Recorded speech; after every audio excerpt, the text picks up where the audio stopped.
बिस्मिल्लाहिर्रहमानिर्रहीम नहमदुहु व नुसल्ली अला रसूलिहिल करीम अम्मा बाद।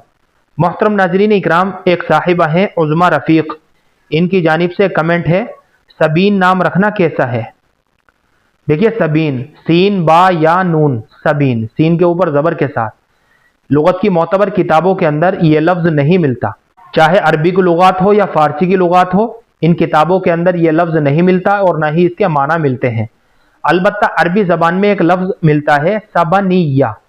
सबनिया ये कपड़ों की एक किस्म होती है। और सबन सीन बा नून सबन, इस नाम की जगह एक बगदाद में है जहां पर यह कपड़ों की किस्म बनती है। इसके अलावा नामों की और भी बाज़ लुगात हैं। उन लुगत की किताबों के अंदर सबीन लफ्ज़ को लातीनी ज़बान का लफ्ज़ करार दिया है और इसके माना लिखे हैं एक कबीले के, यानी सबीन जो है एक कबीले को कहते हैं। अगर ये नाम रखना चाहें तो रख सकते हैं, लेकिन जिस तरह के नाम रखने का शरीयत में हमें हुक्म दिया गया है उस मेयार का ये लफ्ज़ नहीं है। इसलिए बेहतर है कि बच्ची का ये नाम ना रखे। सहाबियात के नामों में से किसी एक नाम का इंतखाब कर लीजिए तो ये सबसे अफजल बात है, या फिर कोई भी अच्छा और बामाना नाम रख लीजिए जिसके माना भी अच्छे हों और मफहूम भी अच्छा हो।